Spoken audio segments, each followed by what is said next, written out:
வணக்கம், welcome to culls cuisine. இன்றைக்கி நம்ம பார்க்க போகிற ரெசிபி காலிஃப்ளவர் பீஸ் கறி, காலிஃப்ளவர் பச்சை பட்டாணி கறி. இது சப்பாத்தி சாதத்துக்கெல்லாம் சூப்பரான ஒரு சைட் டிஷ்ஷு. இது எப்படி பண்ணலாங்கிறத பார்க்கலாம்.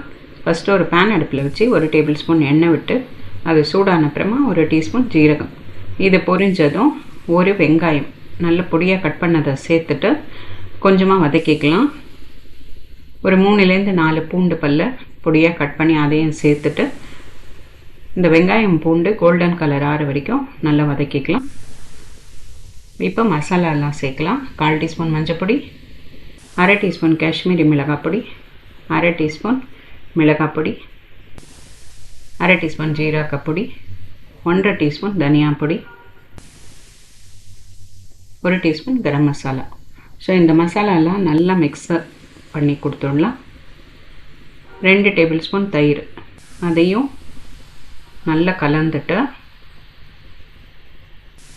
இந்த மாதிரி கன்சிஸ்டன்சி வரணும். நல்லா கலந்து அப்புறமா ஒரு 1/2 கப்பு தண்ணி அதை விட்டு 3லேருந்து ஒரு 4 நிமிஷம் பச்சை வாசனை போகிற வரைக்கும் நல்லா கொதிக்க வச்சுக்கலாம்.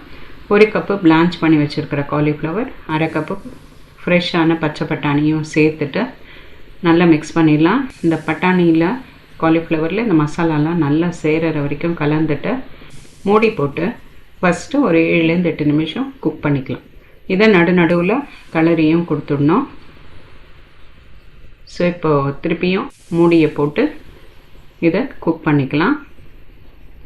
ஒரு 4-5 நிமிஷம் கழித்து இந்த காலிஃப்ளவர் நல்லா வெந்திருக்கும். ஸோ இந்த டைமில் கொஞ்சமாக கொத்தமல்லியை தூவிடலாம்.